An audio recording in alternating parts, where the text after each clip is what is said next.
Hello, hello, kitty cats, and welcome back to Tales and Tassels, the show where you learn about the lives of burlesque and nightlife performers, their craft, their cats, and how those two worlds intertwine. I'm your host, Gemma Smith. By day, I work in animal welfare, and by night, I host the Catbaret. Fun fact, when I perform burlesque, I actually go by my stage name, Gemma Stone. But I started producing New York City's cat-themed variety show, The Catbaret, before I ever discovered burlesque. So through producing The Catbaret, I fell in love with this amazing, meowsing little universe of cat-loving creatives, performers, comedians, musicians, burlesque artists, people who are making beautiful, funny, odd, humorous, sparkly art, and then going home to their cats.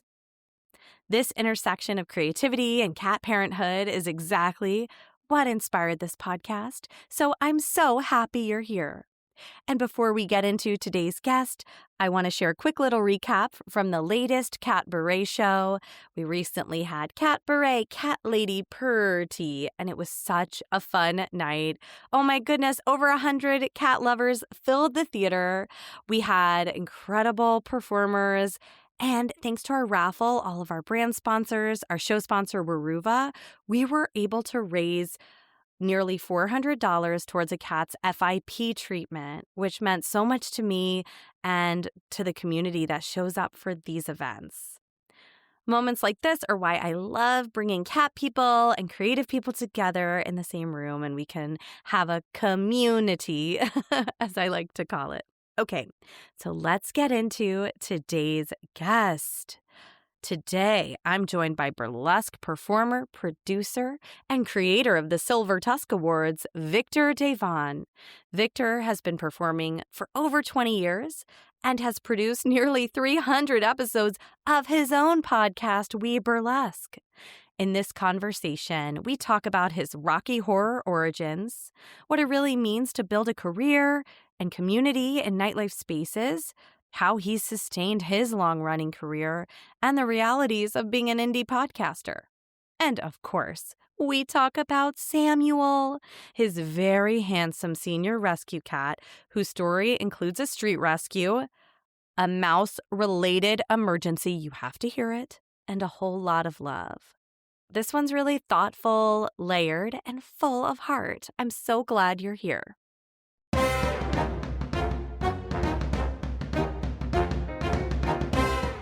This is Samuel. He is probably 15, 16. Oh my gosh, I'm obsessed. For our listeners, I am here with Viktor Devonne with a very handsome, spry older gentleman, Samuel. Viktor, thanks Yes. for chatting with me today. Oh, my pleasure. My pleasure. Yes, he is what is the term? An Oriental short hair. And I mean, we'll get into the origin of him if you want to. Well, you know what? For our kitty cats, our listeners, I pressed record just because Samuel was doing the cutest thing with his little paws crossing, and I thought, well, let's just get into it. So we'll chat today about your craft, your cat Samuel, and how those worlds intertwine. And I'm really excited to learn more about you. For our listeners, you have been performing, producing for over 20 years. Effectively, yeah. Because I started in the Rocky Horror Shadowcast world, and that is often a gateway to proper burlesque. I find that a lot of people find it from Rocky Horror, the Renaissance Fair, and cosplay conventions, and often where the twains meet. Yeah. Those worlds kind of interlap there. Yeah, I listened to a bit of your retrospective episode on We Burlesque podcast, and you share a bit of your origin story to burlesque. So for our listeners, can you also share kind of what drew you to burlesque from Rocky Horror and what's kept you here all these years? That's an excellent question. Well, as a as a musical theater person, I knew about burlesque before I knew what burlesque was. So I knew the musical Gypsy. I knew um, sort of the MGM view of what a showgirl was. And then, of course, through Rocky Horror, the whole last segment with the floor show is a big burlesque show. Essentially, it's a kick line. So I didn't necessarily have the language for it, even though Gypsy does use the word burlesque. And then, so doing Rocky Horror as a teenager, because I was 18 when Wow. I began. This would have been 2001. We're similar My ages. Yeah, I'm 42. So I'm 40. Yeah. yeah, I just hit 42 this past September, and which I understand is the meaning to everything. 2001 was obviously a tumultuous year. Um, I had just turned 18 when a week later, the Twin Towers fell, and I grew up in Connecticut and New Jersey. So I was living in New Jersey at the time, obviously majorly affected by what was going on. I was in school. I was in high school. I was in psychology class when we got the announcement over the loudspeaker. And by that point, I had been going with my best friend Danielle to Rocky Horror almost every week. This was in Montclair, New Jersey, Ah, yes, I know. and the home of happiness. And we'd become regulars there, and they had a regular show that Saturday, and we didn't know it at the time, but there was a big cast kerfluffle about how to handle the first show after 9/11. People were afraid of insensitive callbacks because there's a significant portion of the Rocky Horror fan base where their goal is to be offensive, like, that's the fun of it. Okay. In addition to to me, it's sort of, misunderstanding punk in my feeling. It's sort of being transgressive and trying to claim things that aren't even necessarily yours. But that's another element of entertainers too. Mhm. We went to the show and half the cast wasn't there. We found out later that there had been this big schism online through emails, and half the cast quit right before the show. Mm. And I think the major point of argument that spiraled was would we do a moment of silence or would we do a moment of loudness? Would we get really dark and settle, or would we scream? And there was some discussion about I believe how to handle that. So I joined the cast because there was an opening. Me and my friend Danielle, and I was a Brad. She was a Janet. We did that for 7 years. And then the last year, my friend Femfe Labutch, who was my co-director when Elephant first began, who played Eddie and Dr. Scott in other roles in Home of Happiness, was asked by a friend who was putting on an indoor Renaissance fair. I think the DoubleTree or something similar, and they were renting it out for SalonCon, which was sort of like a Victorian, neo-Victorian, proto-steampunk, this is right on the cusp, um, event, and they asked for burlesque. We did 20 minutes. I created whatever this is, And and for a our coup listeners, we have you'll see on the Instagram, Tails and Tassels Pod, Victor's makeup. Yeah, So your persona that you developed, in a sense, or essentially. part of it. Essentially, I mean, at that point, even I affected an accent which wandered because I am not a I'm with you. dialect I'm not a person. dialect. I thought it would add to the mystique. It would also make me Ah. look a little bit more interesting because I patterned myself very Weimar Germany clown. Um, And then how was your did you feel like you got bitten by the bug immediately with burlesque? in a sense, yeah, it was sort of an extension. I mean, I was already doing it with friends. Most of the people almost actually everyone in the first, well, we didn't know it was White Elephant at the time, but we called it Away from Home, Mm. Home of Happiness, Away from Home. We called it that show. We're all from the cast, so we all were familiar with our bodies, with being in proximity with each other, being scant in Mhm. scantily clad attire. Although, to looking back, we were not. We were fairly PG-13. We were very movie. We didn't know we were the burlesque movie, until way later. Um, And I was a community theater child by proximity of my father. So my father did a lot of community theater when I was a young person, and I was always like the son in the wings who went to a lot of rehearsals, Mm. went to the dress rehearsals. I wanted to. I enjoyed that. Um, What a fun community to grow up in as a kid. yeah, yeah, and it was Yeah. interesting too because I think what it also really did was it gave me the awareness that all these people also had other lives outside Mm. of that. So it wasn't a Hollywood experience where for many people, that's just their job. Like that Mm. they're just actors and they work day to day. This was a passion or Yeah, I an think that's on the side. nice Yeah. too. Like that, there's something special about that. Well, it gave me clarity in terms of that was a viable option. I think also, Hmm. like, you could be an Yeah. accountant or you could be um, just a person around the town who Mm. also did this, and then there was a time to take it off if you so chose. Yeah. If you so chose. And so then you started performing burlesque and then you Mhm. started producing White Elephant Burlesque not too long later, emceeing, producing, and I noticed you've performed in many, many, many festivals. I've been very Uh, lucky. so can you share a little bit about, yeah, your burlesque journey, some highlights and why you still love it? Yeah, well, it is, the thing I've done the longest, frankly. Yes, this September, I will celebrate 20 years properly doing burlesque. It's the anniversary of White Elephant, thank you. Of Victor Devonne, at least. Goodness, I feel that a lot of different performers I say this on my podcast a lot, We Burlesque, where I talk to other nightlife people. And what I often find is that a lot of burlesque entertainers and entertainers at large, but specifically burlesque entertainers, are different crayons of a neurotypicality Hmm. in the same box. We're all in the same box, but we all have different stuff going on in our heads, different wiring, different social adjustments.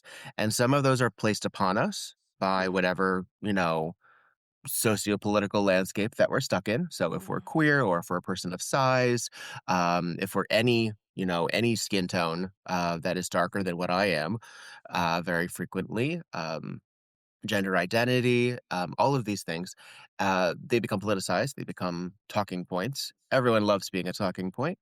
And then you throw in some whatever's going on up here mentality stuff that I think we're learning as the years go on how vast our mental health variances are. And a lot of us express Mhm. ourselves in theatricality because we don't necessarily have another way of doing it. Mhm. Um, or it's one of the most satisfying. Or it's just fun. Like it's an escape for so many of us because we have so much bullshit to deal with. Oh, am I allowed to swear? You are allowed to swear. Okay. Usually I'm the one being asked that. Um, yeah, so with all of those things, the diaspora element as well as the social conditioning, as well as whatever, how fucked up we are individually, and I say that with love, as I am my own flavor of fucked up.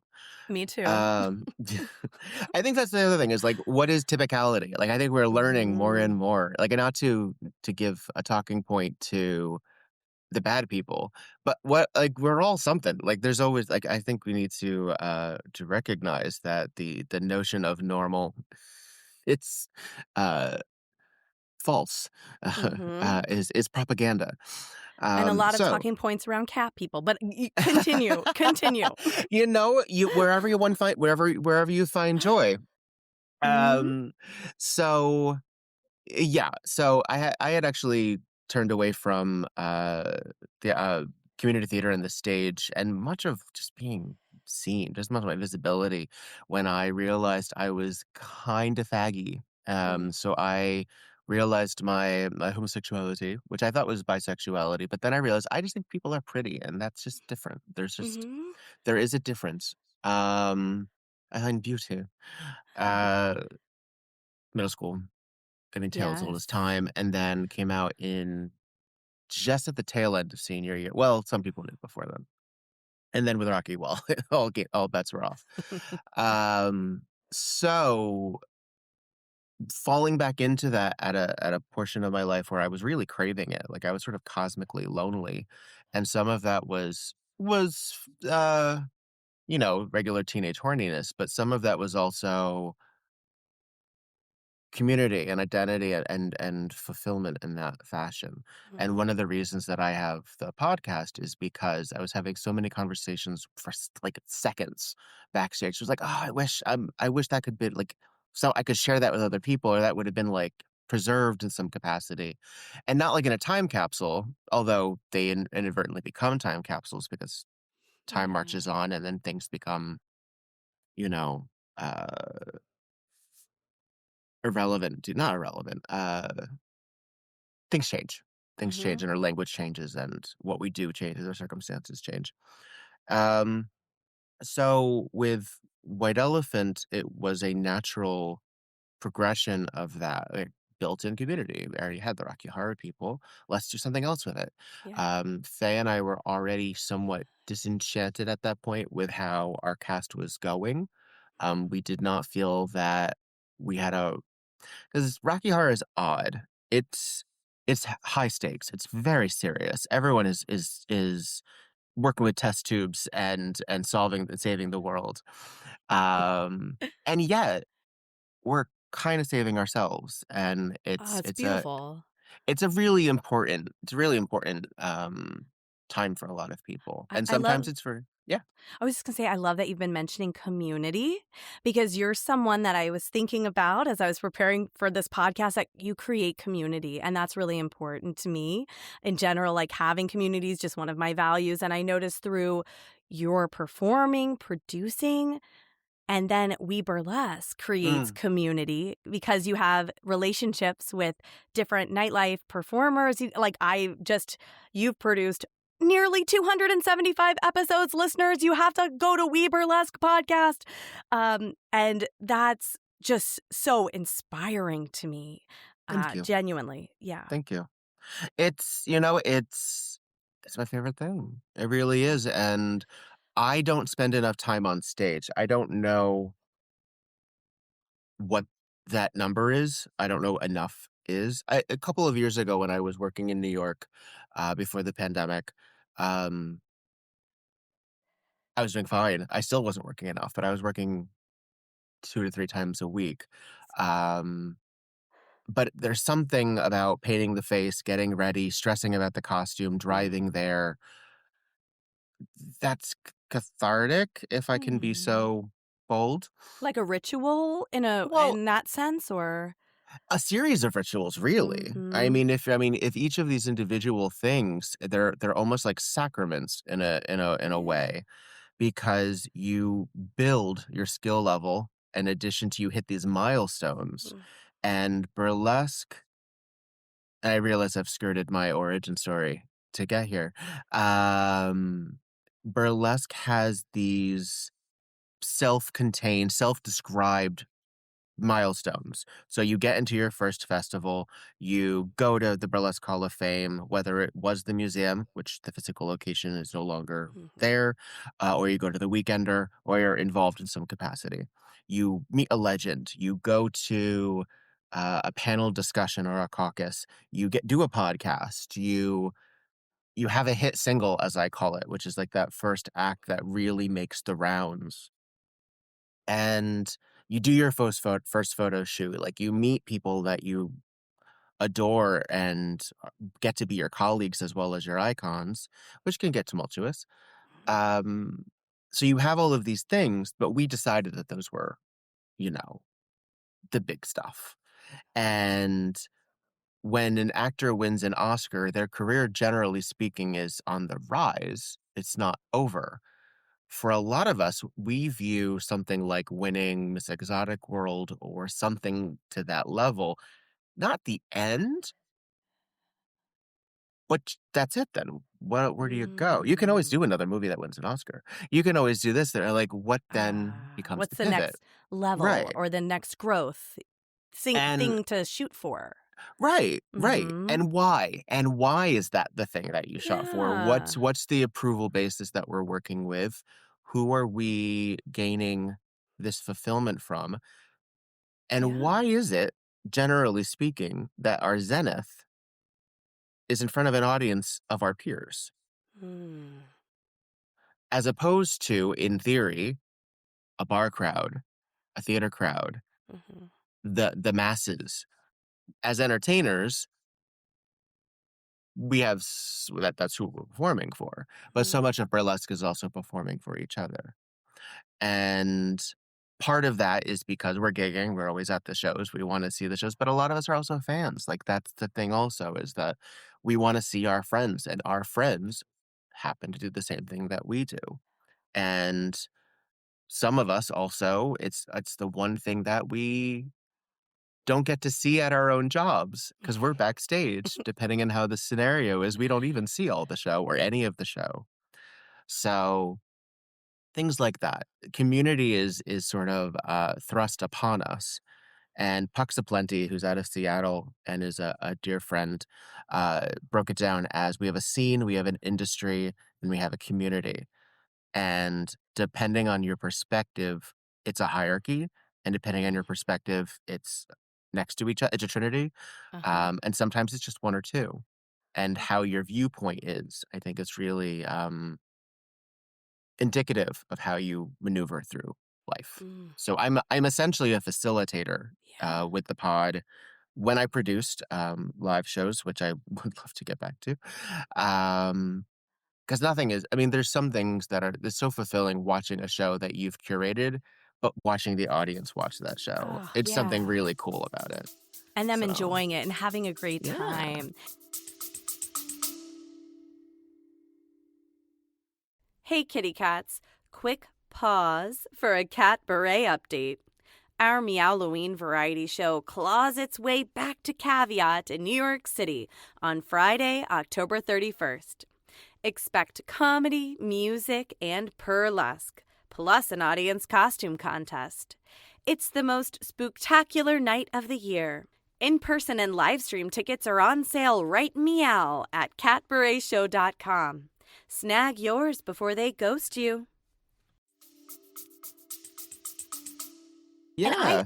you know what? I got into burlesque a little later, Mm. but I saw you perform at Bazaar Bushwick Oh my in, goodness. I think, 2019. I live in Bushwick now, but at the time I had lived in Astoria, and I loved that spot, and I loved your show. I want to say maybe Lillian Bustle was in it. Maybe it was White Uh-huh. Elephant. It probably was. It was a Yeah. great show, and I was so sad. I moved to Bushwick, and then that spot closed down, and it was Yeah. such a great spot. But that's the one time that I did see you, and then I feel Oh. like you moved to LA I between live now and in then. yeah, I live in Southern California. So Nice outside of weather. LA, I live in Riverside actually, which is Oh, a pretty sizable Southern Californian okay. city.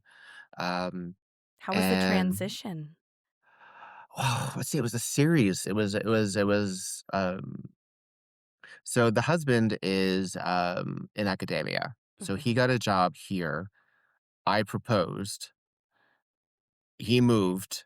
Well, we brought his car over, so we drove. This is 2017. Oh, okay. Uh, he came back for Christmas. We got married, um, in front of friends and family, and Wonderful. then I was still running White Elephant and Rock Bar, which is on Christopher Street in New York City. Yeah, you had a weekly show there. I Yep. did. I had a weekly, and then I Mhm. had a every other week, which Nice. I'm not saying is the beginning of the end, but it does show. We held on. We did hold on. There were times I wasn't there, and it would kill me. Mm. I was happy to spend time, obviously, with the husband. I was happy to travel, but I didn't do other shows on Wednesdays. If my show was on and there was another show on Wednesday, I never went to that show unless it was after, Yeah. which would happen on occasion. Um, and I couldn't imagine missing my show. Why would I do that? Oh, It's my show. no. Of course. And I remember having a conversation with a then friend at the time, and they were like, "You could just skip the show." And I'm like, "But, but why?" Yeah, it's your show. It's your baby, you know? I'm with Some you. of us like to go to parties and some of us like to host them. And I like being in control of my temperature, essentially. Like there's a reason I drive to shows and I didn't use public transportation even when I worked in Mm. New York, which has a Oh, thriving and useful transportation yeah. industry. And now I live in Southern California where public transportation sucks. Um, so I'm already, everyone's like, "Oh, what's it like driving?" I'm like, "Did it. Done. Easy. You're like, I'm a pro. Easy. If you Easy, drove in New easy." York, you can drive in Well, Southern California. once you learn in New York, it's not the other cars, it's the pedestrians that you have to watch out for. The Oh. other cars are stuck. There's not enough Mhm. space. I mean, you can hit each other because there's not enough space because double-sided parking shouldn't exist in a lot of these streets. Um, but the pedestrians don't care. They have other place to be. And since almost everything is a right turn anyway, it's at the same time as the crosswalks. So Mm. you're like, you learn real quick. I don't really drive, but I understand the need of I produce my own show and I Mhm. like producing. Like you said, it's nice to drive yourself so you can be in control on what time you get there. And so Yeah. I'm type A. I very much kind of that resonates with me. Or I just have anxiety. And so I like to have things planned out.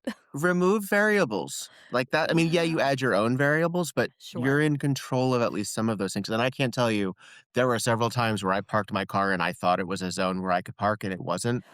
And those are very expensive mistakes and very annoying and frustrating because impound lots want to punish you. Oh my Like they just want you gosh. to feel really bad about yourself. Oh no. And that's a California thing or New York thing That too? was New York. That That was was I New mean, York. yeah, Okay. it probably happened in California, but, so far so good, in that regard, and that's the other thing about working, um, in LA, which is huge, which is Mhm. huge. Spread out. You can go to Long Beach, you can go to Hollywood, you can go to I mean, West Hollywood, East Hollywood, um, there's any number of these locations, so if a lot of California is city, city, city, but then you turn a Mhm. block and it's suburbia. So there's parking at this guy's house. That's okay. Actually, I would rather that. I'll walk the 2 blocks, I don't care. Go past the In-N-Out, you're good. So Do there's this sort of concept of like, "Oh, you can't park on Sunset Boulevard." Well, turn left. Like, you okay. can figure it out.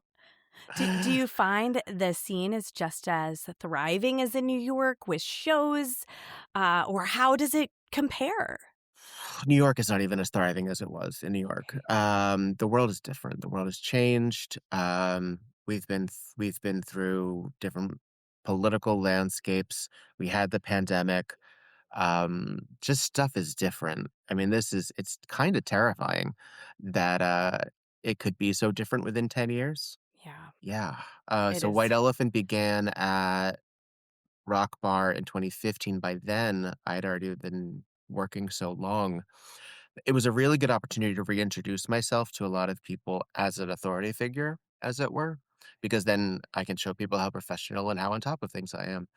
Uh, and you get a sense of like there's so many like burlesque is on top of burlesque. At that point there were like 6 shows a night, like there's or Wow. more, depending on the borough. And on Christopher Street, we were at the tail end, so we were right before the piers. Mhm. You know, for anyone who knows, the film Paris is Burning, where a lot of that is set in, on the West Highway pier area where the interview take place. That's that. It's been gentrified a bit, but that's that. Mhm. Um, it's where, the soccer moms run and the sex workers gather, like, um, and but you kinda had to know it was there. So, it was destination burlesque. It wasn't a lot of foot traffic. Some of it, Mhm. particularly as the show was beginning at, like, 7:15 when the drag show was on, and we were on by 8, but by 9 o'clock, if you're not on that side of the road, you're going away from it. Like, Mhm. you're not going in that direction, there's nothing there. So it was a really fascinating social experiment that I didn't necessarily know I was signing up for in terms of getting people from other boroughs where they were living, but also dealing a lot with New Jersey burlesque, where Mhm. that was their opportunity to be seen by a New York audience, sometimes for the very first time. Because the PATH train goes Mhm, right there. Yep, mhm, Christopher and Street. if I can Mhm. drive it, other people are driving it. Yeah. Mhm. So I had the distinct pleasure of introducing fabulous performers to audiences that wouldn't see them. There are people who are New Yorkers that became performers because of my show, and I Aw. can see that through line, and it's very satisfying. And I can even see a full circle moment. A lot of full circle moments, but one of them specifically was that I headlined the Emo-Lesque Festival in Okay. Coney Island last year, which is run by Noctua, Reina Sinclair, and Regal Mortis. Mhm. I had all given them work at Rock Bar, Oh, that's so and to cool. be thought of Yeah. after I moved, no less, because 'cause Yeah, I'm you're not a still on their convenient trip. mind. Yeah. Yeah. I'm 2 plane rides because I fly out of Ontario, California. I don't use LAX. Oh. And Ontario frequently has stopovers at a certain point. But, Mhm. like, they treated me like a rock star, and that was extremely gratifying, but it was like coming to a home, and I'm very lucky Mhm. where I have a lot of homes in that regard. But it was another moment of like, "Oh, right." And I'm reminded of, so I know you had Femme Appeal on, the show Yes, recently. yes, she's Femme fantastic. maintains one of my favorite people, and Yeah. I did her show Kitty Nights right Oh, before it shut down, okay. because that venue, I think, was sold. I forget the storyline. Mhm. And she was like, "Okay, well, I'm not bringing it anywhere else. I'm done." And she shared with me that one of the major shows that she felt kept her relevant was White Elephant because it was a place where she could go back regularly as an audience member or as a performer and still be seen as a Yeah. viable force. And she's a pretty terrific performer, but she's also extremely humble in a lot of ways. And if you wax poetic on how much you love her or how talented she is or how iconic or how amazing, she gets a little, Mhm. little, "Okay, okay, what don't build me up too much. I have to still go out there and prove you right," which I get. But she also happens to be all of those things. Mhm. And so she was a real force in White Elephant becoming a regular show because she was someone who I could count on to Yeah. always bring it as a regular entertainer. And that And it was through professionalism too. You when Sure. you work with folks, like you were chosen for Emo Lesque Festival because they Yeah. thought there's professionalism, talent, we know what we're gonna get. So it's like that Yeah. working together, collaborating. It's Uh, very nice. It's very nice, and I know that so much of burlesque is calling each other out and, um, being uh, I don't know. As I said, we're different neurotypes. Some of us don't play well with others, and some of us think we mm, play well with others when we're really just kinda being dicks. mm, And we all have problems. Like, we all have something we've all said something that went, "Oh, I shouldn't have said that." We've all done that. And yeah. some of us have been absolutely right a lot of the time. But but right for at what point? At what cost? So working with people one-on-one or relationships changing me, there are people that I don't talk to anymore, and there's a Yeah. part of me where I celebrate that, and there are parts of me that Yeah. are like, "Son of a bitch, I wish that hadn't gone that way." I think that's part of life too, like friendships in any industry, in any field. There are some relationships you are happy to let go of. There are some friendships I've walked away from, and Mhm. with kindness, with like love, but you got to do what's best for you. But yeah, I know what you mean. Yeah. Sometimes you lose touch with folks. You're like, oh, I wish I had stayed in touch, or the situation went differently. Well, Yeah. that's another thing about burlesque is that it fosters the ability to go long stretches of time without seeing people that you really, really, really, really like. Mm. And then you just pick right back up because you're backstage, you're gigging, you're working together, or you're at a festival. There are people that because I've done more festivals, I've seen out of New York because I don't get to Mhm. New York as often. It's a schlep. So Mm. I would love it, but it's also so expensive. Travel is so expensive. Oh yeah, I It takes up understand. so much time. Yes, and you're But away from Samuel. It's true. There's my baby. He's in his cubby right now. He'll probably Oh. stop back over here, but I have a series of costume cubbies, and he is on the pajama pants because they're comfortable. Yes, he knows what's good for him. He does. He's nesting. Um, so we go through long stretches of not seeing each other, but then we just pick right back up where we left Mhm. off. And sometimes that's partially because our relationships don't get deeper than being really cool with each other and spending and enjoying ourselves. I don't know a lot of my friends' legal names, Mm, and for a lot of people, that's yeah. unheard of.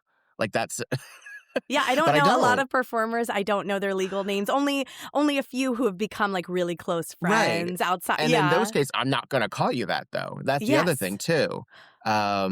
It's there yeah, it's trivia in the back of my head, but I only need to know it if I'm like, "Oh, it's under their Venmo. What is it?" And that's, like I used to write checks back in the day, and Mm. that's when I had to know legal names, but there was a certain Oh, point where I makes actually, sense. like, gave people checks with the number filled out, and I'm like, "You fill out whatever name it needs to go under. I don't care." Nice. Like, that's just information that I'm not going to retain, It's a and different kind of yeah, it's a different kind of community. yeah. You're right, not that many people could say they don't know their friends' legal names. That's interesting, but it makes Mm. sense. Yeah, and it's it's not indicative of closeness, it's not working with people I mean, actually, I'm wearing so audience and I who love doesn't know, your shirt. I'm wearing a Golden Girls shirt, and I happen to love the Golden Girls, but as And it's someone who is Galentine's or Palentine's Day today that we're Oh, recording yeah. February 13th, That's so that's a great. nice shirt. Thank you for being a friend. But a lot of discussion is made about, say, B. Arthur, who I love, and Betty White, who I love, that they did not quote unquote get along while they filmed Golden Girls, and they didn't stay in touch once the show wrapped. And depending on, often the agenda of the article writer or the Miss Mojo, um, it gets vicious. To my end, though, I'm like, they were just coworkers. I mean, how many people that even if you work 7 years together and you know them in the industry, but you leave and you go and if you work at the post office, you work another post office, you're not going to necessarily hang out with that person or talk to them. And there are people that you just get along with for the stretches of time that you do, but you're not going to their Christmas party. Yeah, Like and that's okay. it's absolutely okay, but we love to pin women against each other, True. because it adds to the lore. But no, I'm like, it's one of those things where I point to it a lot because there are people in burlesque that we can just get along with briefly if we need to. And then there are people in burlesque, as in any industry, where we will avoid them like the plague. And Mhm, that's okay too, because we all have different things that we're working with. um, and that we're comfortable with. Some of us are not bar people. Some of us are dealing with sobriety. So being in a bar space is highly triggering. That doesn't mhm, make them the most outgoing human being at a bar show. That doesn't make them an mhm, asshole. mhm. That makes them dealing with whatever they are. And hopefully they can overcome whatever obstacles and still function. Otherwise, they shouldn't take that gig. Um, but that doesn't necessarily show, and also there are people who thrive in pre-show revelry. I'm a big you can tell I'm gregarious, I talk a lot, I'm also this is not my podcast, so I feel more inclined to talk a lot. Yes, it's all Uh about you. and I like going around and introducing myself to the audience and saying hello. I love hosting a show. I love, being present. And there are some people who are like, no, when I have the robe on, I'm back the fuck stage and I'm not dealing with an audience. And I may never deal with an audience. And that's okay too. Mhm. Not every actor goes to the backstage door. Some people go out the front and they avoid the throng. That's Yeah, fair. I'm with you. And I think what you're talking about kind of reminds me of another way that you celebrate other performers or celebrate our differences or what makes us special. Can you tell our listeners a bit about the Silver Tusk Awards? Yeah, yeah. So White Elephant, around the fifth year, my co-director and I parted ways, and this was back in New Jersey. We were in a lot of the indoor convention circuit, so a lot of like indoor Renaissance fairs, and then I would gig in here and here. We had a couple of away shows. We were big in like sort of geeky conventions. Like there's an event called PyCon that we're in, which was very like uh science based, and it was like, Okay. sure, why not, we'll throw a burlesque show in. We are very big in the fetish community, partially because we were so accepting of different sizes, which is not always visible in Hmm. artistic spaces. And my roommate at the time, my housemate in New Jersey, and I were fans of the show American Horror Story. Yes, And I'm familiar. and burlesque icon Matt Fraser was in the Freak Show Yeah. edition, and we went to this place called Rock Bar on Christopher Street because they had a live viewing party, and my housemate had to be like, "It'll be fun, let's go." I'm like, "I don't. It's not one of those shows, is it? Like where you go and you like." No, the audience shut the hell up when that show was on, Good. and it became like a regular thing. And I don't know if it still is, but at that point it was on Wednesdays, and then of course the next year was Hotel, which was Lady Gaga, which was, big gay moment. Uh-huh. And so White Elephant accidentally got a show at Rock Bar. I didn't necessarily, but I saw a stage. I talked to Jason. I went, "Hey, would ya?" And so we became a regular thing. And we went to Wednesdays because they suddenly had a dearth in programming. They didn't have Horror Story. So we began in January of 2015. And then Halloween, and I were at Alternities, which was this really cool alt burlesque festival in Cambridge, Massachusetts, in Boston, Greater Boston. And we were. She had just won a fun s- uh, fun award for her Alien Queen act, from the festival because they were judges. There was like a little award ceremony there, and we were talking about how burlesque, we didn't necessarily see that ability uh, to celebrate ourselves in a frivolous, isn't it funny to sort of have awards for this kind of moment. Hmm. And we inadvertently on the drive home came up with the concept of the Silver Tusk Awards, which was then that January. It was meant to be a one-time thing where it was sort of like a in-person riff on the award show. We came up with categories like perfectly cromulent, which is a Simpsons reference. Uh, it basically means like most esoteric or most, Okay. But that was like a nerd last category. Hmm. Least like Dita, most naked, best undressed, things like that. And the categories the nominees were voted on, but they all were pulled from people who had been in the show the last 2 years because it was effectively an anniversary show. That's We such a started in January. community. I love it. Yeah, well, and we had a quote unquote red carpet. We had a backsplash. Oh, There's some great fancy. photos from Attica Stevenson, who was a regular at our show, who got engaged at our show, How cool. and it was just fun. And Jason, the bar owner, was like, "So we're doing this again next year, right?" Because our show usually, it was about an hour and a half. It was a good 3 hours. I mean, people talk about how long the Oscars are. There's a reason. There's a lot of shit you got to get through. But I had Sounds so like, fun. it was really fulfilling. It was Yeah. really fulfilling. And so it became a regular thing. And then, so the last in-person Silver Tusk Awards, and there's a physical tusk. I don't know if I have one with me Oh, in front yes. of Let's me. see. Do I have? Most of them are packed up because we had our award ceremony, and so many of them have already been mailed away. Oh, I don't know if I have it Well, in we'll front of me. share, if you don't have one, we'll share a photo for sure, Yes, yes, yes. on our Instagram. They change every year because that basically Oh, they're just little tokens. They're little tusks or little teeth. cute. And I chose silver because I didn't want it to be actually, it was almost the ivories because we were White Elephant. It was almost the Hmm. ivories. And I think we then went, "Oh, but Miss Poison Ivory, I don't want to create like a weird branding confusion with that." Hmm. So we went Smart. with tusks, and we just went with silver. Sure, why not? Closest Yes. thing to a white metal. Who knows what that universe could have been like? And so in 2020, January 2020. We did the last one in person. Who knew?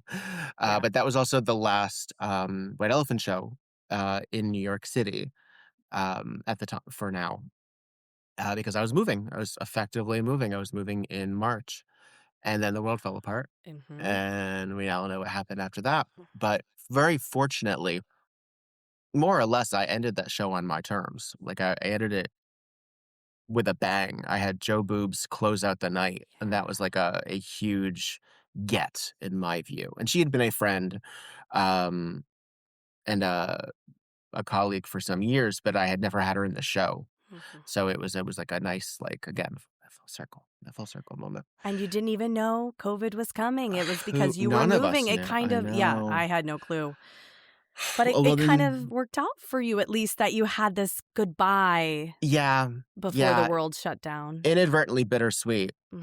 a couple of times, yeah. And then what happened was, since the world fell apart, I think in like August, I was like, well, if COVID keeps going, I'll do an All Stars, because every reality show has an All Stars, Oh, I love and that reality was the shows. only way I could think of doing the Tusks remotely, was like, let's have the people who hadn't won previously, and then let's have the people who had won previously duke it out in their own fashion. So there's lore. You can go to silvertuskawards.com, look up 2021. You'll see the whole storyline. We'll put it in the show Uh, notes. but it was the first digital version, and it was on Zoom. And Cool. I went to Premiere Pro. I'm not a video editor, but I cobbled it together. It's gotten better every year, and easier to do every year.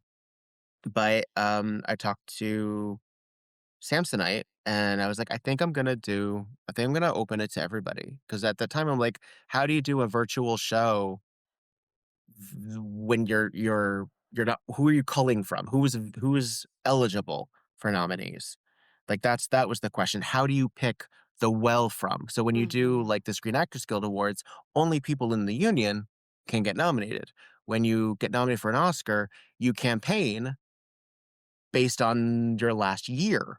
Mm-hmm. So that's that inherent well. What are we going for? Golden Pasties in New York City, those are people that are performing at the New York Burlesque Mm-hmm. Festival. Things like that. And so by 2022, it was open to anyone. So anyone in the world can get nominated, which has happened. There are people that it's very, very cool when it's a bunch of people that I don't know, because that shows how the legs have gone. One of my favorite criticisms that I've ever gotten about the Silver Tusk Awards was, "How come I don't know who you are?" It's one of my favorite. I was like, "That's a very good question. Spread the word. Spread the word." Because that was sort of like, "Well, who are you to do?" I'm like, "That's a very good question. Who are any of us to do this? I think I can't win." it's a wonderful thing to do. You're like celebrating people. It's Oh a yeah, positive yeah. thing. Yeah, and they're also it is an interesting thing, because it's popularity vote. It is the Mm. popular vote. So, and it was also around the same time that adjustments to the 21st Century Burlesque Top 50 were Oh, happening, where right. people are like, let's look at who we're nominating. Like, let's actually like really pay attention to our intentions with who we're celebrating. Um, and effectively that list has evolved over the time. This is also true of the Burlesque Hall of Fame, when people are like, Mm. who are we representing? What are we really showing?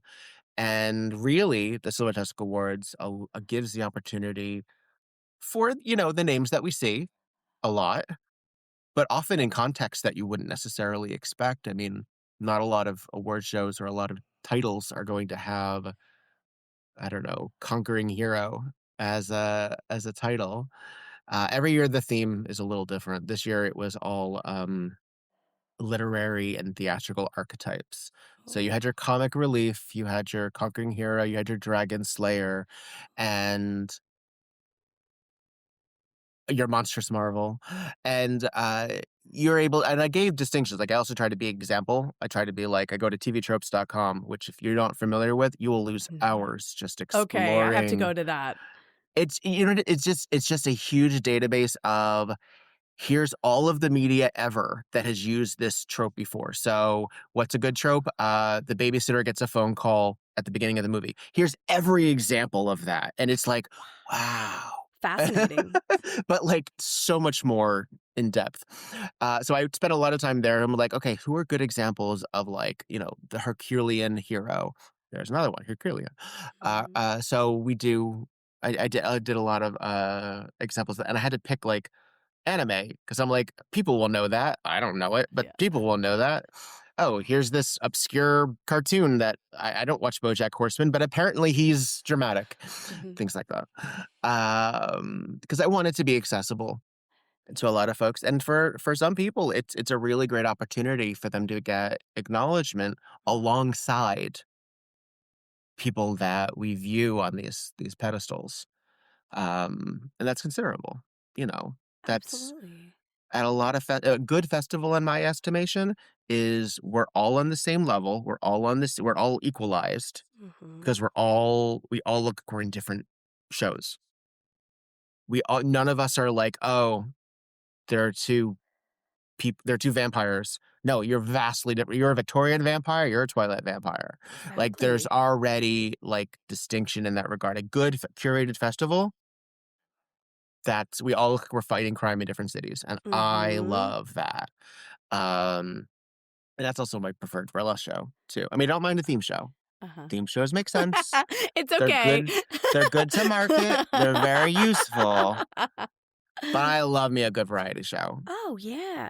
Now, before we dig in a little bit more to your cat, Samuel, dig our claws into learning about Samuel Yes. and any cat inspired art you have, I did have a selfish question for you Mm. because I'm a podcaster and I'm only 30 something episodes in. And I can tell from you that it's your passion. And I know I heard this tip that it gets easier after your third year, but you've been producing, I think you have 10 seasons or more. Any tips or any learnings that have kept you going, how you've sustained, like it's really remarkable. Thank you. Well, Yeah. I find podcasts are hard to maintain. If you look, there have been a number of burlesque podcasts that just sort of drop off. Mhm. Um, I think probably the most successful podcasts are very niche.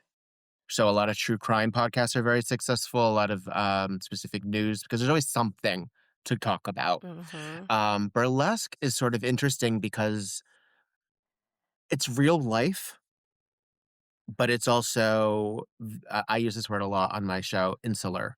It's a lot of burlesque people talking about burlesque shit that in theory nobody cares about. But I live for that shit. Yeah, Like you know the inside scoop. I can tell. well, I You're do. in the And the industry. problem Yeah. is the inside scoop can get very tenuous Oh, because when you okay. start dealing with egos, you start Mm. dealing with professionalism, you don't necessarily want to rattle off about why this festival sucks live on the air for Yeah. multiple reasons. One, you don't necessarily come off great. Mhm. Two, nobody cares. And Mm. I mean that hyperbolically. A lot of people care, but it's not going to hit the same way. And three, you also open yourself up for possible, if not legal responsibility, then, oh, I don't want to have that person on my show. They're nothing but drama.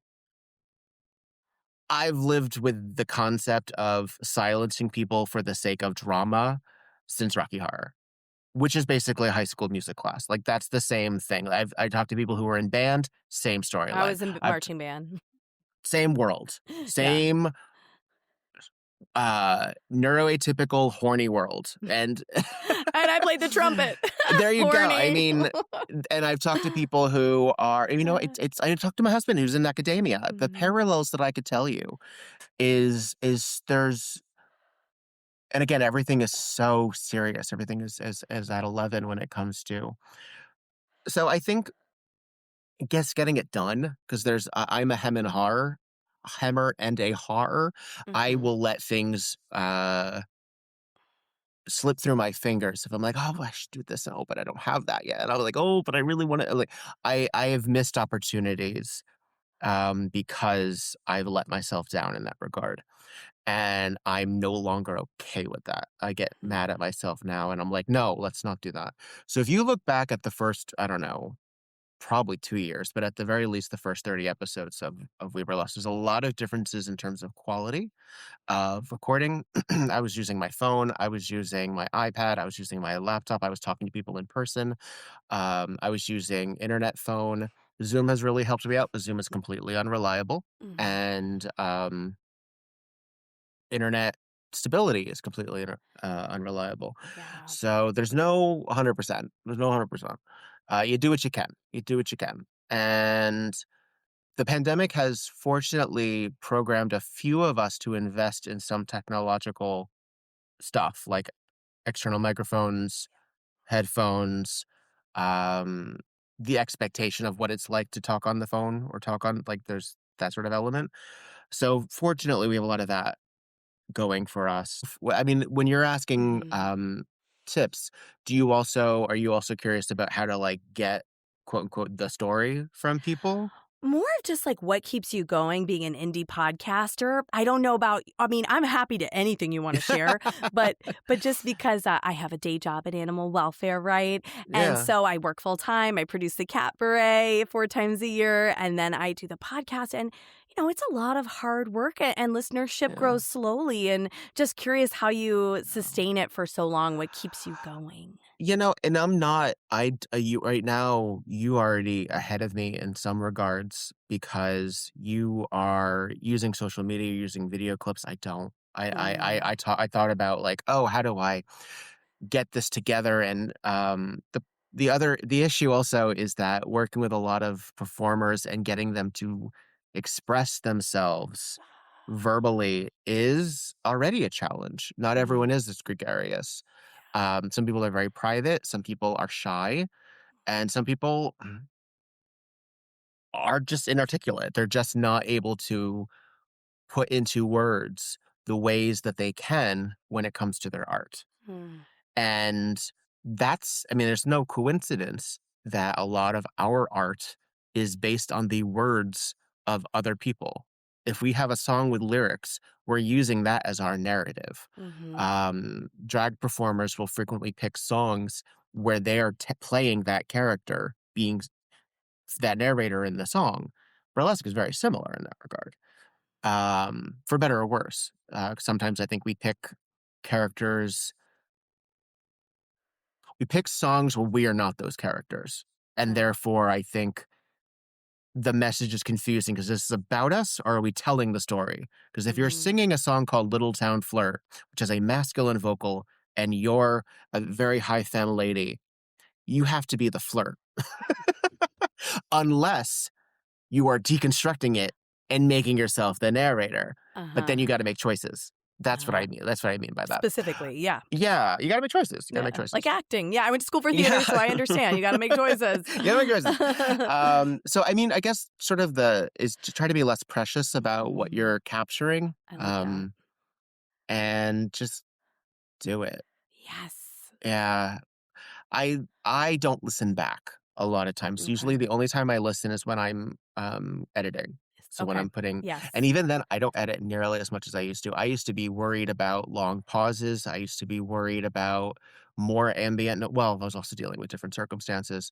So there was more risk of ambient noise. Mhm. Um Mhm. but some of that I actually find to be particular if we address it. Like if somebody's talking and a siren goes by, we're like, "Oh, so that," and we talk about it. Well, I gotta leave the siren in then because we talked about it. Yeah. I'm Um, with you. The longer I've yeah, been editing, the more I leave in. yeah, Yeah, I'm not as precious about it as I was, and I've also learned it's interesting to listen to those things. And I hear I that like in it. other podcasts, people start a word over. So what? That's life, Unless Yeah, there's someone's like one time someone had an email from their agent, and then we had to yeah, stop it, and like, yeah, yeah, that yeah. stuff. Okay, Well, I uh, do, I do maintain also because some of us are still living in a world of anonymity, mm, where we cannot be as public, or a lot of times their podcast, that's the first real step into that's true. a public figurehood, Uh huh. essentially. Yeah. And no one, knocking on several pieces of wood, has come to me and said, "I need that episode taken down." Mm. I don't know yet how I would handle that request. I'll be very honest with you. Yeah. Please, no one challenge me on that, but just for fun. But no one said to me, "What I said 2 years ago is no longer true, and I need that taken down." No one has come Mm. to me and said that. I Right. think partially because we forget. We forget we said that. Mhm. Um, but I pay attention, And as someone who, I'm the child of a lawyer, and a husband of someone who works in social advocacy and is a social Mhm. advocate myself, I pay attention to things that might have consequences. So I'm like, oh, you know what? Let me bleep that, because you don't need to open yourself up for that. And also sometimes bleeping shit is very exciting, Oh. because then the audience is like, ooh, what? I beg your pardon? And sometimes that's a little bit more alluring than simply Ooh. saying X festival is a problem. Oh, that's so Um, smart. That really yeah, resonates. And it's nice that I do the same where I want to take care of my guests like you. I want to make yeah, sure, you have a good experience. And if there's anything after the episode anyone says, I'm like, just tell me if you're like, oh, I didn't mean right. to say that. Well, I'll because edit it out. we're very loosey goosey sometimes with our names. Yeah. Like sometimes there are people who are like, they say, oh, and when I said to myself, I said, legal name, you got to get yourself together, and I pay attention to when they said that, what their realization after they've said that, because sometimes they'll say, oh, and that's my legal name, and they'll move on. I'm like, okay, that's allowed. Or if they're like, oh, and I'm like, don't worry about it, I'll cut it.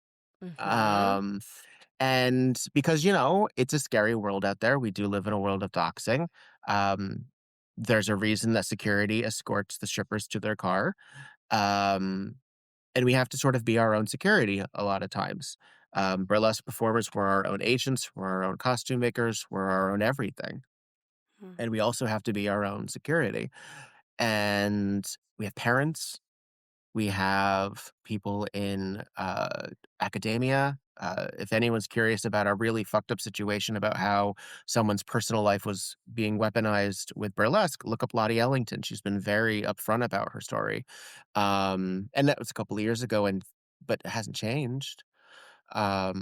Some people, and then with this, with ice, if I'm talking to a performer Yeah. and they mention their legal status, or anything like, or a family member's legal status, that can suddenly be subpoenaed. Like that actually doesn't need to be subpoenaed. That's public record. That can just be, I believe it or not, the Silver Tusk Awards has been named in a custody dispute. Oh my gosh. You're Yes, and in I will a not get any custody. more. No, I will don't not get get any into more it. specific than that. But But that I will proves your say it was point. used as this person saying, "See, that's the story. That's the kinds of people that this person surrounds themselves with." And I wrote a letter to the judge. Oh my It's real gosh. life, people. It's real life, and I think we're learning that uh, more and more, that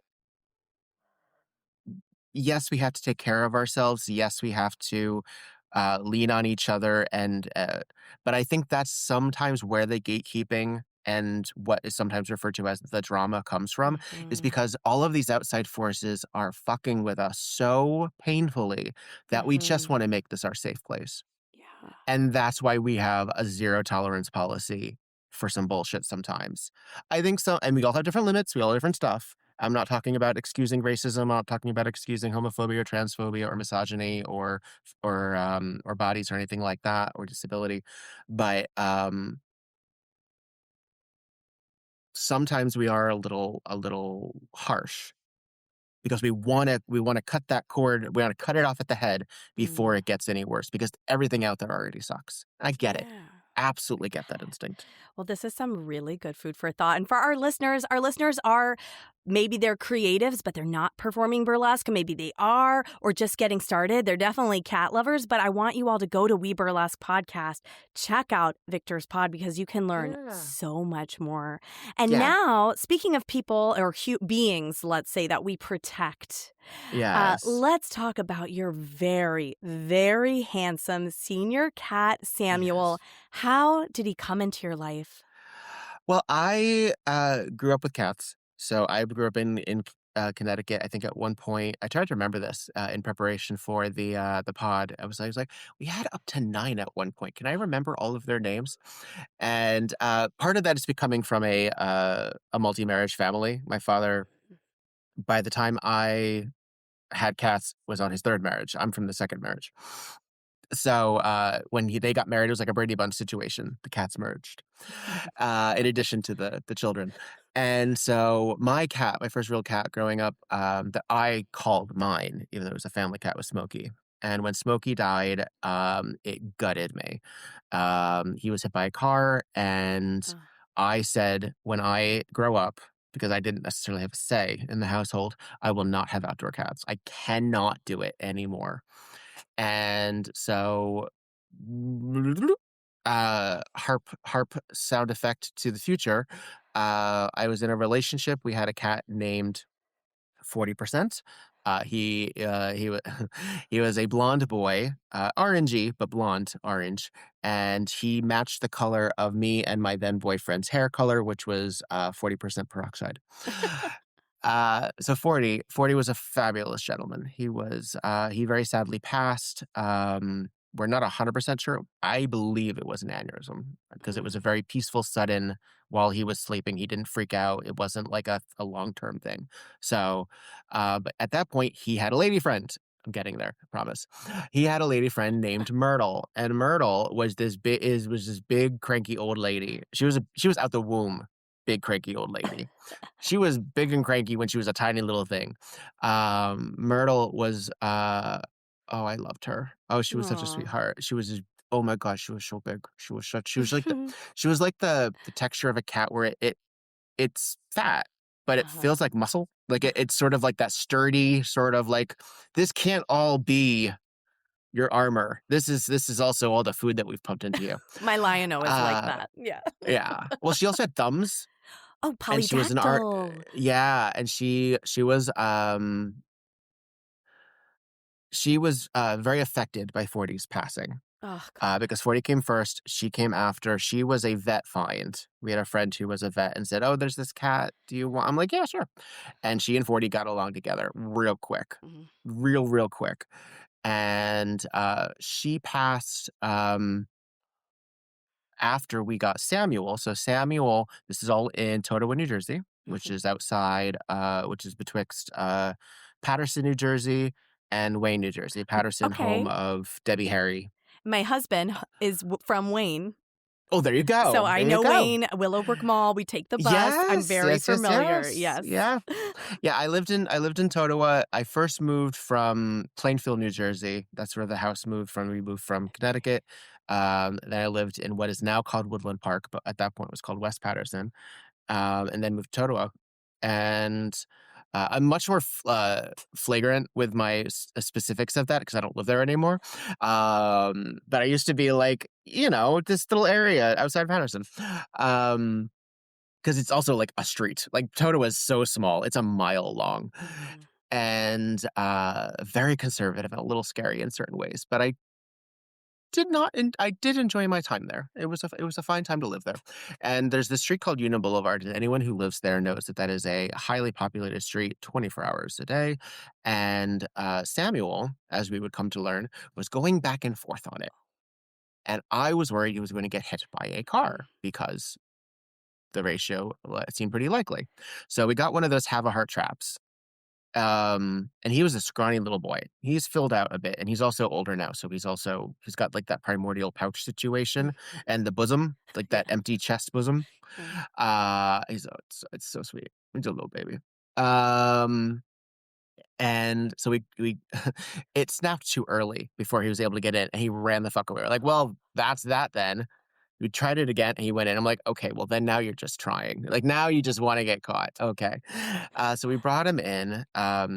Myrtle was on the second floor. We lived in a house where you actually had an interior, but divided by doors, stairwell. So we could keep them separated pretty easily. Nice. The first floor was an office floor. Second floor was our housing. And so we kept Samuel separate. We got him in the vet. He had mites. He had no chip, so we knew he was unattached, and he had a mouse corpse stuck in his colon. He was unable to pass. Yes. I don't think I've ever. I work in animal welfare. I worked at a vet.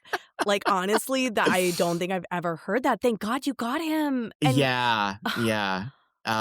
So he had that. However, they took care of it. Did not ask for the specifics, frankly. We got rid of the mites, and he also has a deformed kidney. Okay. So one kidney is all shriveled up and does not quite provide the usual kidney functions. How So amazing that he's he 16 and he's still I know. going because He's kidney doing stuff and get he's given us some yeah. scares Okay. too. He's on a thyroid medication. He had a heart scare that he was never supposed to live beyond, but he did. He was doing like the like heavy breathing thing where he couldn't like he just and we were like, okay, so what's the issue? It wasn't his lungs. It was his lungs trying to compensate for the fact that his heart was Oh my one of the God. chambers of his heart was not functioning properly. So we got him some medication. $3,000 later. I know. Um, um, and he survived. And they were like, so his temperature dropped such where we were kind of ready to give you end of life situations, and he's better now. And that doesn't happen. This is back when he was like 10, or yeah, And this is how back when old he do you was, think he was when you rescued him? Did they have an idea by his teeth? you Sometimes they can know, age. that's why I say between 15 Yeah. and 16, Okay. they think he was at least a year. Good, you got him young. That's good. Yeah, yeah, they think he was at least a year. He was probably a child of what we would refer to as a stray. Mm-hmm. Um, and I mean, that's the thing also about these areas in Wayne, Patterson, and the surrounding areas. Yeah, there's a lot of highway, but there's also a lot of stretches of suburbia. And so he could have traveled from Pompton Lakes. I don't know. Yeah. He really could have gotten in here, or he could have been dumped. Like that's the other thing too, um housing such as it is, if you suddenly have no longer a place to live, well, then your pet doesn't have somewhere to live either. Yeah. So, but he loved Myrtle, and Myrtle did not want Oh, anything to do with him that's for a how it very is, long isn't it? time. And and then he got close enough to her one day where he started grooming her. He licked her face and he started licking her, and she was like, okay, I can deal with this. She became Cleopatra real fast. And that is how they bonded. He also taught her how to. She also taught him how to purr. He did not purr until after he experienced her purring. That's so We had him special. for like a good almost year before he started purring, and he would be happy. He would be Yeah. satisfied, but he had never been socialized in Mm-hmm. that way. So Myrtle was big cranky lady who would let him know when she was done with him. She'd be like, "Okay, done. Bye, smack. Done with you." Um, and when she passed, I think it really affected him in such a way that he became very. He's a dog, like basically. He's very Mm-hmm. dependent on human contact, and he adapted to my husband very early, very quickly. He's very friendly, in general, and so my husband we refer to him as his stepdad. Um, and when I moved, we had this discussion. I'm like, housemate, this is the life. If things had been different, if we had been moving earlier, Myrtle would have been coming with us too. Mm-hmm. Um, and so Samuel came here. Oh, quick note about his name. Yeah. So Myrtle was going through her depression post 40s passing, and we were like, Myrtle, do you think you're ready? Do you think you're ready to rehab another one? Like another, do you need someone? And the next day is when we found Samuel crossing the street and in our backyard. That's really And cool, like a I'm sign. I'm a preacher's kid, and the Book of Samuel is not that I'm highly religious, but I do love a good biblical moment. Um, Samuel means God has listened because Wow, I didn't know that. uh, I mean, there's translation stuff there, but that's basically how I break it down. Mhm, Samuel came to his mother because she asked God for him. mhm. It's like a Jesso story. And so Samuel, I was like, what would we do? And we always did like real person names. Well, except for 40, I guess I should say. Yeah, 40 was sort Myrtle. of Myrtle. Yeah. Myrtle, and that, I mean, she's persona non grata right now, but that was in fact a Moaning Myrtle reference Oh, from yeah. J.K. Rowling. But the Mhm. reason for Moaning Myrtle was not just because we were fans of the property, but because she would moan when you picked her up or put her down. She was fine when she had her, but she'd go, "Ah." to the point where actually Myrtle was in a burlesque production that I did sound effect because we did Alice in Oh. Wonderland, and I needed a Cheshire Cat sound of this is Danger, who I think still is performing, but he was our Cheshire Cat, and I needed like a waking up, and I'm about to like bother Alice. And so I chose Myrtle. I picked Myrtle and I squeezed her like this and she went, "Ah!" And so I'm like, "Here, thank you, Myrtle." I'm I'm so glad you brought that up because I wanted to ask, you have a history with cats. So I'd love to Yeah. know how they've influenced you as an artist or any other cat-themed art or appearances that maybe Samuel or Myrtle or 40 have made in your work. Sam is, well, I mean, that's the thing. That's the magic of Instagram, isn't it? Is it becomes not only your advertising, but also here's what my cat did today. Very frequently. Look how my cute little baby. So if Sam makes regular appearances at Viktor Devonne on Instagram, and he also has been in two, but one larger role in one of my video burlesques that I did during shutdown. I do an act as a mouse, which is I'm a hobo clown for much of my work, and a mouse seemed appropriate, so I do Cheap Thrills by Sia, and it's largely about me finding cheese on my person. And so I did a digital version of that act during lockdown, and then it was rerun for part of a hybrid festival that was going on, which was very cool. I like that can live on, like, it doesn't just live, like, in my Dropbox.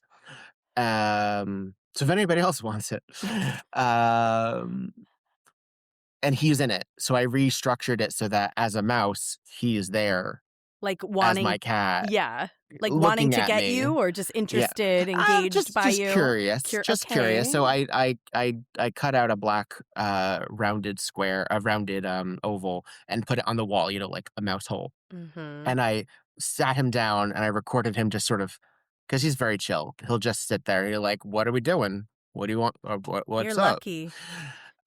So yeah, so yeah. And so I used that as sort of like establishing footage. And then I used a couple of things that I would do. I would then use reaction shots from him and intersperse them. So that was a way of incorporating him and also, frankly, saving some choreography time. Nice. And Um, I was and yes, curious. and he's been on the pod. He's very present. He spends a lot of time on both me and the husband's desks, depending on where we are. Um, he's a couch cat. Again, I said he's also he loves the cubbies that I have. He will go back and forth to the husband's and my legs, depending on how we're oriented or how warm we might be. He loves a certain pair of my husband's pajamas. Um, he's very present. He's very sweet, and yeah, he's a baby. He's my Yeah, baby. he seems like a My really Samuel. special guy, and I'm so grateful that 10 years ago, that scare, it Yeah, ended for the best, and he I know. continues to do well, and it's clear that Yeah, he's very loved. he's on the thyroid meds just as Mhm. a preventative. He's also on Royal Canin, which is the kidney care. My cat's Um, on the urinary care, so I'm familiar with Royal yeah, Canin. Yeah. yeah, the renal and urinary care, and that the thing is with those is there's a few variations. He first started off on Hills Mhm. and got real sick of them, and then my vet recommended switching to Royal Canin, and he goes back and forth. He's a pain in the ass sometimes with his food Yeah, requests, sometimes we have but to add little topper, like a yummy topper or a little mm, churu on the prescription food just to get him to eat it, so hmm I totally get it. yeah, we do the bisques and the stews and the things like that because he also to add to his excitement, we also give him Miralax, so that his litter box habits are a little bit more regular. He had again, this might have been one of the reasons that he had difficulty passing that mouse.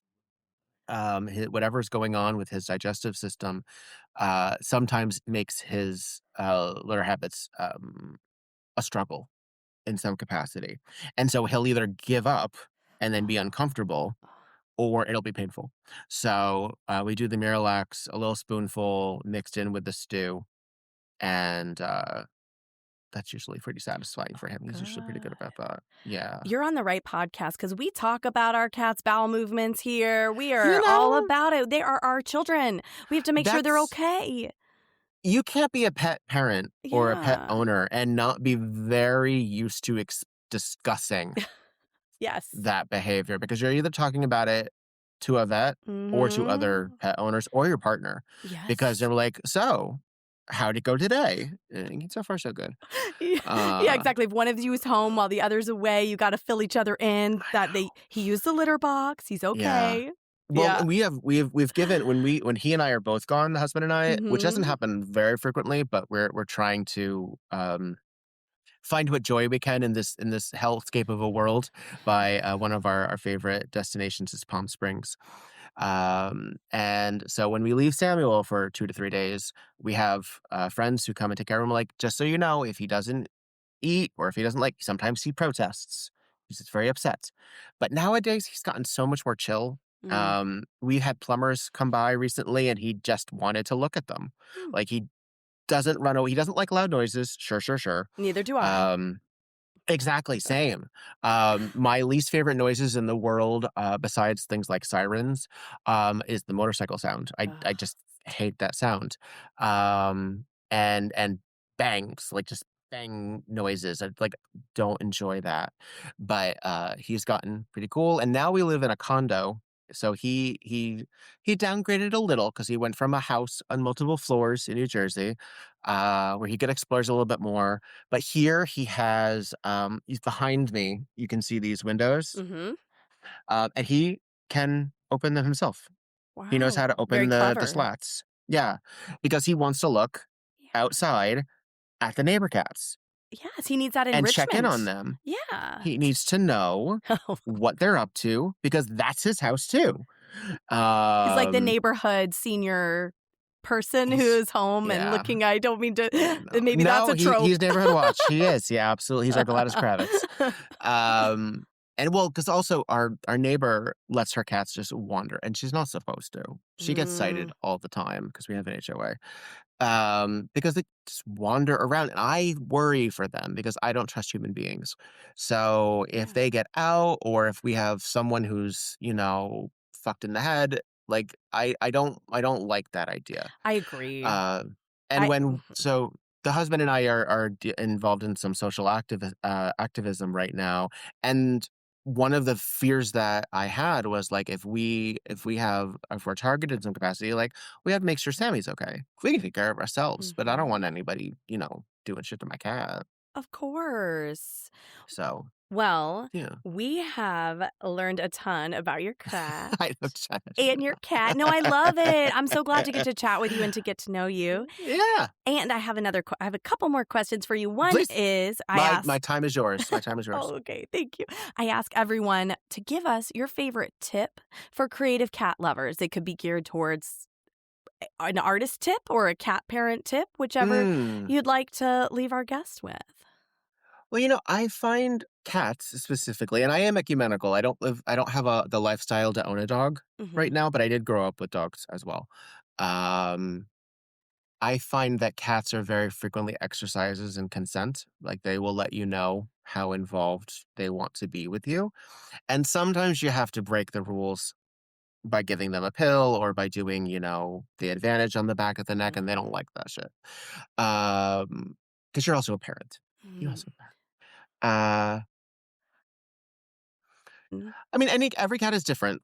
Cats I think, are a very human-like species. Um, I believe the domestication of the cat is very purposeful. I believe there's a reason that they were worshipped in Egypt. I believe that there's a reason that they have maintained. I fear breeding practices. I know that cats aren't quite as affected by that as dogs frequently are. In terms of what traits or what behaviors or what facial features some animals have. Mhm. Um, you can't force cats. You Yeah. can't. You can't. Um, I guess give space, give a place for them to be, acknowledge that they are interested in what you are and things that smell like you. So that is why they go to your costumes. Also, our costumes are highly engaging with physicality. Either they flutter, they move, they have feathers, they have sequins, they have string, they have all of these things that cats will engage with. Protect your cat, protect your stuff. um Hangers when you can. um and in become a friend of that urine eliminator resolve cleaner. Yes. Which works very, very well. Mm-hmm. But it will smell like whatever. It will smell like the cleaner for a good 2 to 3 weeks. You just sort of Yes. have to get used to that shit. But that's a very useful cleaner in a lot of different ways, even in just like car ephemera as Is well. is the one that you're talking about a citrusy one or a different one? Maybe I'll ask you The to send me the I mean, link. it's vaguely citrusy. Yeah. It's it's a corporate brand, so it probably is full It's of probably the one nitrates. I'm But thinking of. It's yeah, great. it's red. Well, There and also pay attention to cat behavior, because cats will let you know how they are. There are things that they have in common. Um, Cats are selectively social. It is, however, not usually a good thing if they hide or if they 100%. remove themselves, because that usually is a sign of them not feeling well. Absolutely. I Yeah. really want to say I love that you brought up consent, because I have 2 cats that aren't the most cuddly, don't really, it's on their terms, and they don't Hmm. always want to be picked up, and I respect their boundaries. And cats teach us a lot about consent, which a lot of Yeah. people can learn, and also reminds us of burlesque performers and shows, and folks need to remember consent. And Yeah. speaking of burlesque again, tell everyone, where can folks find you? Where's the best place to follow? What would you like us to check out next? Sure. Well, I mean, the podcast is, I'm back in a cycle of my 10th cycle of podcasts. So you can go to We Burlesque Podcast on anything, really. We're on YouTube, we're on Spotify, we're on an Audible, we're on the places, Apple, yeah. Mm-hmm. Just We Burlesque, all one word, WE, White Elephant Burlesque. I've also had the privilege of being on a number of other podcasts. So if you search Viktor Devonne, you'll find me in other places as well. And right now, I don't really know what to expect from 2026, but I mostly post things that are coming up on Instagram. It seems to be the most viable. My algorithm sucks because I have an old account. Like Mm. We Burlesque, WE Burlesque on Instagram is I was an early adopter, which means that I got hit with that shadow ban, and I don't think they ever lifted it. Well, we're gonna reshare, okay? And if you're curious, I mean, to that end, Silver Tusk Awards also exists on there. I'm resharing clips from the award show now, so that you can see the acceptance award, well, the presentation awards, because I have other people accept on your behalf, on people's behalf, because people don't know they won until they win. Yeah. And so you can do that, and find me in your neck of the woods if you're in the LA area. And I do travel. I'm a regular host at the Ohio Burlesque Festival. Um, I've put my bid in at a number of festivals that I'm looking forward to seeing their responses. And I also work the merch table at the Burlesque Hall of Fame Weekender. So you can always find me there. Oh my gosh, and will you please keep me posted next time you're performing in New York so I can come out? Yes, yes, I do miss New York, and I know that it's such a different world now in terms of what shows exist. There are people that I haven't met. That it's such an odd thing to be an accidental queer elder, where I'm like, look at the youngins, look at them go. Oh, The Gen Z out I there. Yeah. know. That have been inspired by people that I have worked with, and I'm like, that's so cool. It's such an interesting, timeline to Well, say, oh, look yeah. at them go. Look at them go. Well, thank you so much for being here. It was really a pleasure getting to know you more. Oh, my pleasure. And that's a wrap for this episode of Tails and Tassels. So if you have any questions, comments, or just want to say meow, feel free to send us an email at tailsandtasselspod@gmail.com. Thank you for listening, and don't forget to subscribe, rate, and review our podcast. Also, Join our community on Instagram at Tails and Tassels Pod for more updates and behind-the-scenes fun. See you next time, kitty cats.